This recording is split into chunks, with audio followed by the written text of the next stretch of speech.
Olá, tudo bem com você? Seja muito bem-vinda, muito bem-vindo a este que é mais do que um canal, é um verdadeiro projeto de vida, a Bíblia em resumo. Eu sou Maurício Queco e desde a minha infância, desde a minha juventude, eu tenho uma aproximação muito grande com o mundo cristão em especial e, claro, com a Bíblia Sagrada.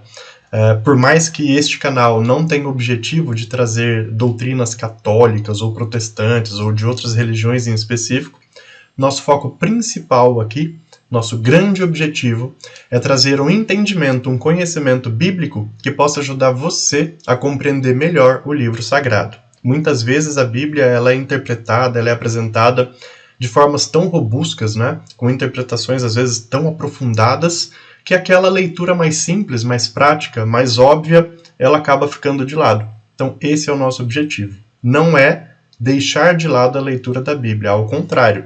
É fazer com que você possa sim fazer a leitura da Bíblia, mas tendo um apoio que te possa orientar e te trazer algumas informações muito práticas e objetivas.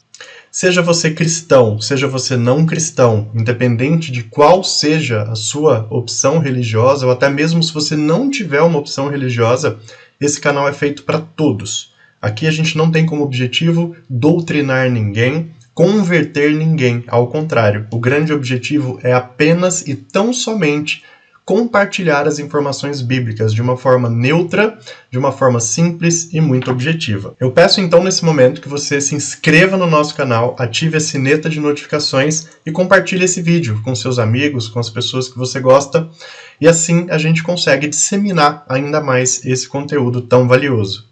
Caso você esteja iniciando a experiência no nosso canal por este vídeo, eu recomendo que você vá lá no vídeo 0, Conceitos e Origens, e você vai compreender que a nossa playlist é uma sequência. A gente apresenta todos os livros bíblicos numa sequência muito prática, iniciando pelo vídeo 0, Conceitos e Origens, e, claro, seguindo ali a sequência bíblica da maneira como ela é. E o último convite que eu faço antes da gente iniciar o conteúdo desse vídeo é para que você dê uma olhadinha. Logo abaixo ao vídeo, aqui na descrição, você tem 2 links. Nós temos um livro da Bíblia em resumo, que é um livro que foi escrito ao longo de quase 7 anos de estudo, que foi desenvolvido para que a gente tivesse esse material hoje para compartilhar com você.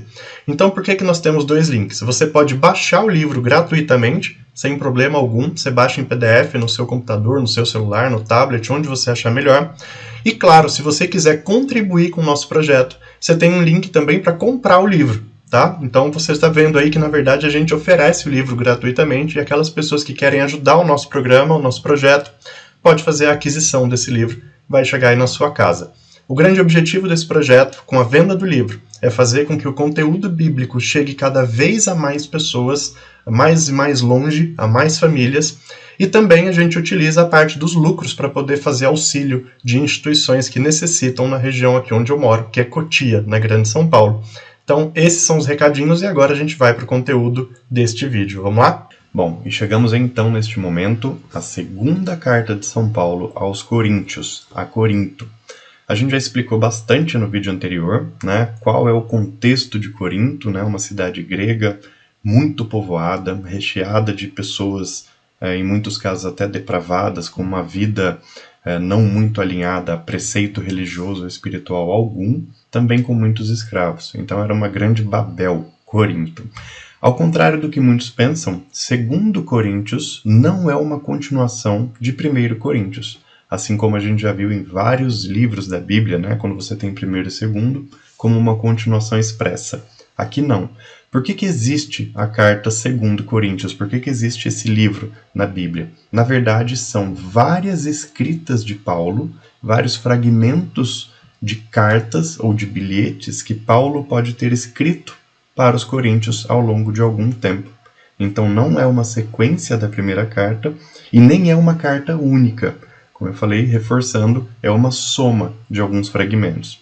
O mais interessante é que Paulo, conforme você vai lendo e analisando essa segunda carta de São Paulo aos Coríntios, ele sempre manifesta uma orientação para que aquela comunidade ela volte-se ao que é certo e ao que é correto. Então a gente já compreende que é uma comunidade que recebeu tantas comunicações de Paulo justamente por isso. Provavelmente por continuamente deixar com que o orgulho, a inveja e aquelas práticas que já eram quase que culturais na comunidade, né, práticas não alinhadas aos preceitos cristãos, elas estivessem sendo desenvolvidas. Então Paulo vai tendo realmente um trabalho muito grande em Corinto, fazer com que aquele povo deixe a depravação mundana e siga estritamente o amor de Jesus. E como eu comentei com vocês, a carta se consolida como sendo a soma de alguns bilhetes, de alguns fragmentos que foram sendo encontrados e reunidos, deixando assim uma escrita única. Então, cronologicamente, se observa em 2 Coríntios 4 partes ou 4 materiais que foram sendo unificados. E não necessariamente eles estão numa sequência cronológica. Não. Parte desses materiais versa sobre uma situação em um determinado período, outra parte versa sobre outra situação. Então, para vocês terem uma ideia, né, que é uma compilação de 4 materiais separados.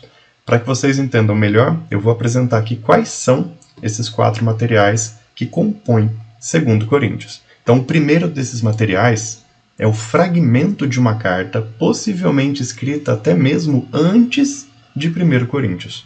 Então, tem o fragmento dessa carta logo no início. Conforme entrarmos mais profundamente nos fatos mais relevantes dessa carta, vocês vão perceber, né, que tem alguns fragmentos, tem um fragmento ali no começo que ele não necessariamente está conectado com os demais.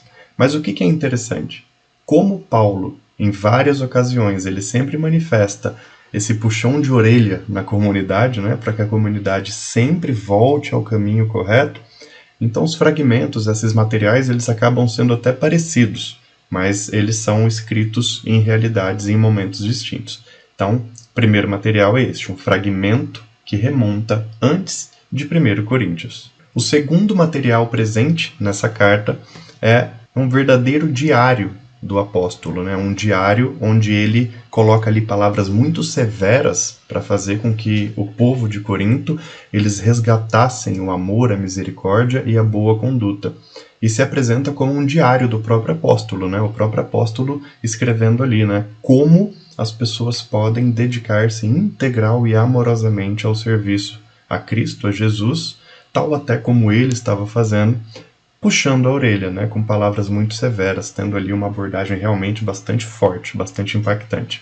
Então esse é o segundo material apresentado nesta carta. O terceiro material é uma outra carta, escrita em algum momento, que não se tem a ideia exata de quando foi, mas onde Paulo ele fala sobre o desgaste que ele e a comunidade vem tendo, sempre ele tendo que puxar a orelha.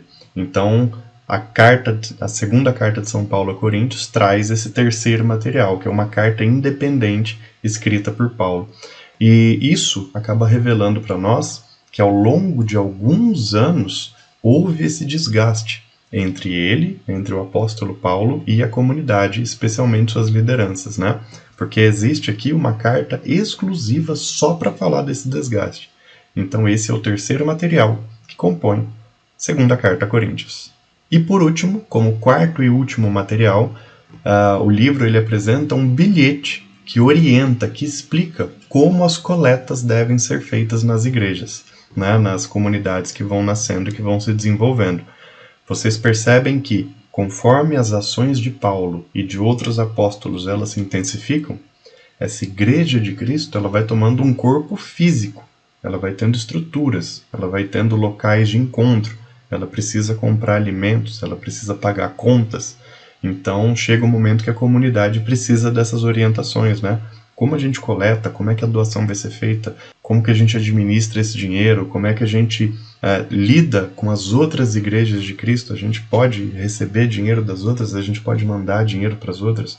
Então o final da carta ele traz esse bilhete de Paulo fazendo essas orientações. Então como vocês podem ver, nós temos aqui em 2 Coríntios, ao contrário do que muitas pessoas compreendem, não é uma carta única escrita por Paulo a essa comunidade. São 4 materiais diferentes que foram devidamente agrupados e compilados. Mas, reforçando, como Paulo, em relação a Corinto, sempre teve essa necessidade de fazer um puxão de orelha, de motivar a comunidade a andar no caminho correto, a linguagem é sempre muito parecida. E aí, falado sobre essas orientações principais que, na verdade, nos ajudam a compreender o que é a carta, como ela foi escrita e como ela se apresenta para nós, eu vou trazer aqui alguns dos fatos mais relevantes que estão presentes no conteúdo deste livro magnífico.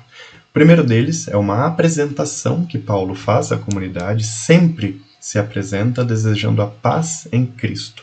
Isso é algo muito marcante em Paulo e que depois acabou virando, claro, uma tradição e uma maneira até formal de apresentações nas comunidades cristãs, não só católicas, como também evangélicas e várias outras, sempre desejando a paz em Cristo, né? Que a paz esteja com você, que a paz de Cristo nos una. Então Paulo, ele é o primeiro e grande anunciador dessa paz de uma maneira formal. Sempre que ele era recebido ou que ele recebia alguém, sempre era desejando a paz.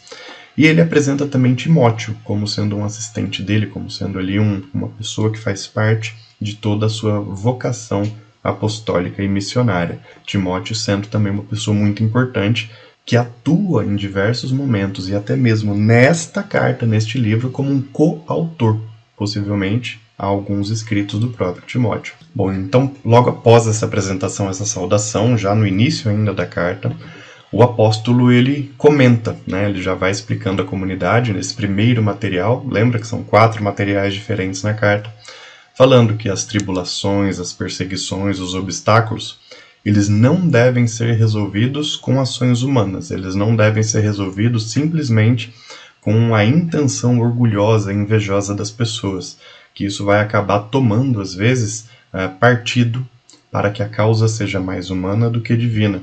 Então, o que Paulo orienta? Oração, prática da oração, seguimento integral ao amor e à misericórdia de Jesus, que é só orando misericordiosamente, olhando para as coisas com o amor que Jesus ensinou, que os desafios e barreiras eles vão ser ultrapassados. Claro, a ação humana é necessária, mas à luz do amor e da misericórdia de Deus. A ação humana pela ação humana, muitas vezes ela vai levar a comunidade para decisões que beneficiam o próprio homem. E não é esse o objetivo da comunidade cristã, segundo Paulo. O objetivo da comunidade cristã é fazer com que o amor de Cristo seja multiplicado e compartilhado.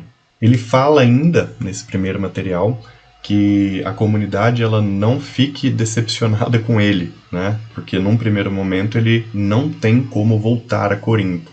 Na continuidade, ele vai explicando que os planos dele de retornar, de estar em Corinto, terão que ser adiados, isso nessa primeira parte, nesse material que ele apresenta, e pede para que a comunidade não fique desgostosa dele, Paulo, em função da dureza das palavras que ele manifesta, que tudo isso é feito de maneira necessária para a correção, para a orientação desse povo, que é algo que faz parte do processo de transformação dessas pessoas, em pagãos a cristãos. Então, Paulo vai explicando isso, né? Não fiquem desanimados, não fiquem desmotivados e também não fiquem até com raiva de mim. O que eu falo para o próprio bem de todos vocês. Por quê? Como a gente vem comentando sempre, Corinto, uma comunidade extremamente difícil, muito desviada dos caminhos e das condutas espirituais, e Paulo tem ali um trabalho realmente grande. Então, a cada palavra dura que ele dá, é como se fosse uma corda, ele não pode esticar demais e também não pode deixar muito frouxa. Essa é a situação que Paulo vive em Corinto. Então, nessa parte da carta, ele nos apresenta isso. Ele pede para que as pessoas não se desmotivem, mas entendam a dureza de suas palavras. Ele fala ainda sobre algo bastante interessante, provavelmente até fazendo um cutucão nos judeus. Ele fala nessa parte agora, num avançar das suas cartas, das suas escritas, ele fala que Jesus não precisa de provas e de seguimento de regras e leis específicas para que ele compreenda que uma pessoa está em busca do reino dos céus. Por que ele fala isso? Porque muitas pessoas, não apenas os judeus, mas também pessoas de outras doutrinas, estavam sempre muito habituados a seguir uma certa regra, uma lista de práticas que, seguindo aquilo, segundo a orientação dos homens, conduziria as pessoas à salvação. E Paulo vai deixando claro para essas pessoas que elas precisam mudar essa forma de pensar. Não é isso que Jesus pede. Jesus não pede para que as pessoas sigam a regra do que comer, do botão que devem apertar, da roupa que devem vestir. A única e verdadeira regra para Jesus é a prática do amor, para si e com o próximo. Que praticando o amor em todas as suas relações, consequentemente, a vida e a conduta dessa pessoa será adequada. Independente das escolhas que ela faça, se ela fizer com amor e com retidão, já é o que agrada a Jesus. E isso vai causando uma transformação muito grande na comunidade. Paulo deixando isso sempre muito reforçado. Vocês vão ver isso não apenas nessa carta, mas em várias outras.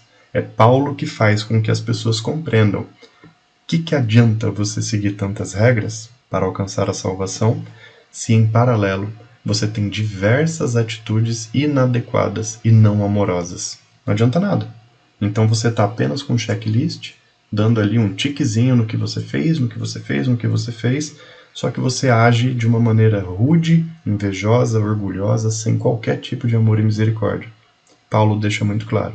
Jesus ensina que nada dessas regras é válido se não há o amor a Jesus sendo praticado. E ele reforça que esse amor ele pode ser praticado nas ações simples do dia a dia. Na relação entre a família, na relação com os vizinhos, na relação com a própria comunidade, na relação entre patrão e empregado, nas coisas mais simples e óbvias, né? Não há necessidade do extraordinário ser feito para que o caminho da vida seja seguido. É isso que Paulo nos orienta. E ele avança e se aprofunda ainda mais, falando das falsas interpretações de Deus, que ao longo da história, e especialmente com a disseminação dessa doutrina cristã, falsas interpretações de Deus, das orientações de Deus, elas vão se avolumando. Por quê? Homens com interesses próprios pegam a doutrina e a palavra, como é feito até hoje, tá? E acabam explicando da maneira que melhor lhe convém, não se atendo à verdadeira realidade das práticas de Jesus. Então Paulo alerta as pessoas sobre isso. Líderes, comunidade, não interpretem as coisas de Deus da maneira que vocês querem, da maneira que mais vai lhe agradar. Interpretem da maneira como ela está apresentada. Se Jesus pede amor e misericórdia incondicional e nos pede aquele ciclo de perdoar e amar, não há explicação para isso. É perdoar e amar, deliberadamente e gratuitamente. Então, essas orientações vão se aprofundando cada vez mais. No avançar da sua carta, fala também da penitência, né, do ato penitencial, da capacidade que uma pessoa tem de buscar um sacerdote para dividir com ele seus pecados e ter, assim, a oportunidade da correção e da absolvição desses pecados por Jesus. Interessante nesse ponto é que é aqui que se consolida uma prática utilizada por algumas doutrinas cristãs, em especial a católica, onde o sacerdote é aquele agente de absolvição dos pecados, né? Aquele agente que faz ali a comunicação espiritual entre o pecador e Jesus. Então, Paulo é a pessoa, Paulo é o apóstolo que nos apresenta essa forma misericordiosa de Jesus abrir o reino para todos. Errou, cometeu pecados, você tem a oportunidade de repará-los. E o sacerdote é essa ponte espiritual entre o pecador e Deus. Por que que há essa ponte espiritual? Né? Aqui eu não estou explicando uma doutrina de uma igreja X ou Y, eu estou apenas explicando aquilo que o próprio apóstolo Paulo escreve na sua carta. Porque toda pessoa que peca, ela precisa de uma correção. E essa correção precisa de uma orientação. A pessoa por si só pedir pecado a Deus e depois continuar a sua vida sem a orientação do que ela pode fazer para melhorar, dificilmente ela vai conseguir se corrigir. Paulo nos apresenta isso nesta carta, que o sacerdote ele é necessário para que ele oriente de acordo com a luz divina quais são as melhores práticas para que um pecador se livre daqueles pecados. Somente isso. Vai falando ainda sobre essas práticas do dia a dia, práticas da partilha, sobre a necessidade dessas igrejas, dessas comunidades estarem cada vez mais coesas e que tudo isso acaba sendo o amor sendo praticado. Então, uma comunidade que compartilha, uma comunidade que divide, uma comunidade que abre as portas para o que é diferente, que abre as portas para que pessoas pagãs possam ali descobrir um caminho espiritual. Esse é o grande objetivo da missão de Jesus, né? Paulo deixa isso bem claro nessa carta. Como vocês percebem, são vários materiais diferentes, porém eles têm ali uma linguagem muito parecida, apesar de eles serem mensagens diferentes, mas Paulo sempre está tratando de assuntos muito parecidos. E num avançar, já quase concluindo a carta aí como um penúltimo assunto, um penúltimo fato mais relevante, Paulo também vai orientando essa comunidade a se afastar de tudo aquilo que conduz o homem à adoração, né? Que não seja de Deus, que não seja do Messias Cristo.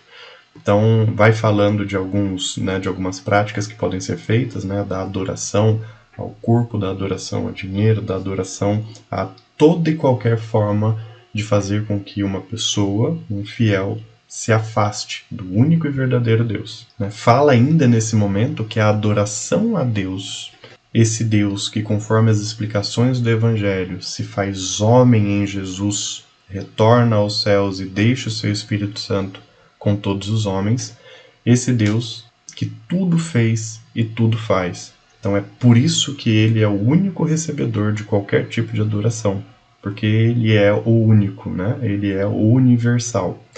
E também, já nessa parte da carta, Paulo comenta que o desinteresse pelas coisas de Deus, ele é tão maléfico quanto seguir caminhos errados, né? Que se desinteressar por tudo aquilo que Deus tão cuidadosamente planejou para cada um de nós, também é uma forma de pecado. Isso é bastante interessante. O desinteresse pelas coisas de Deus é tão errado quanto seguir caminhos ruins. Por quê? Porque se desinteressar pelas coisas de Deus é você basicamente deixar de lado todas as maravilhas que o Senhor preparou para cada um de seus fiéis. E já ao final da carta, Paulo vai explicando que acredita que a comunidade não esteja preparada para uma próxima visita dele, e vocês devem imaginar o porquê, né? Nessa relação de desgastes, talvez Paulo estava esperando uma postura diferente de Corinto a cada troca de cartas e comunicação que ele ia tendo com a comunidade. Possivelmente essas comunicações eram feitas com representantes de Paulo lá, e aí ele realmente percebia, se eu for lá nesse momento, pode não dar um resultado muito frutífero. Então ele ficava, enquanto Paulo ia para outras comunidades, possivelmente, inclusive, ele enviou essa carta a Corinto, ou algumas dessas cartas, de Éfeso, de onde ele estava e ficou por muito tempo. Então ele aguardava um momento propício para voltar a essa comunidade. E ele finaliza a carta justamente abordando sobre isso. Ele se despede falando para a comunidade ter fé, não desanimar e continuar sempre em busca da perfeição. Ele finaliza de uma forma muito bonita com essa orientação. Busquem a perfeição para Cristo sempre. Porque por mais que não atingimos e nunca possamos atingir a perfeição que é Cristo, o próprio caminho e a tentativa de ser perfeito vai fazer com que o fiel pratique coisas boas e amorosas ao longo da sua vida. A busca pela perfeição é mais ou tão importante do que alcançá-la plenamente. Esse é o recado que Paulo nos deixa no final dessa carta. Como vocês percebem, segunda carta de Paulo a Coríntios, na verdade, uma compilação, um agrupamento de 4 materiais diferentes, porém que tem uma linguagem muito parecida, que é a linguagem de Paulo para com essa comunidade, que é difícil, que precisa de correções e puxões de orelha, mas que se fortaleceu na época como uma das grandes e primeiras comunidades cristãs a disseminarem o Evangelho. Espero que vocês tenham gostado desse vídeo. Estamos aqui no meio das cartas paulinas. Esse é o 3º vídeo das cartas paulinas. Falamos sobre Romanos, 1 Coríntios. Finalizamos aqui com esse. Se inscreva no canal, caso não seja inscrito. Compartilhe aí esse vídeo com as pessoas que você sabe que vão gostar desse tema. E também, se possível, ative o sino das notificações. Assim você recebe sempre as nossas novidades. Lá na descrição do vídeo, logo abaixo aí, a essa tela que vocês estão vendo aqui, você tem 2 links. A Bíblia em Resumo é um livro, então você pode baixar esse livro gratuitamente em PDF no primeiro link. E, caso você queira ajudar o nosso projeto a auxiliar instituições aqui da região onde eu moro, que é Cotia, você vai no segundo link, entra na nossa lojinha virtual e adquire o livro. Ele chega aí na sua casa. Tudo bem? Então espero vocês no nosso próximo encontro. Tchau, tchau!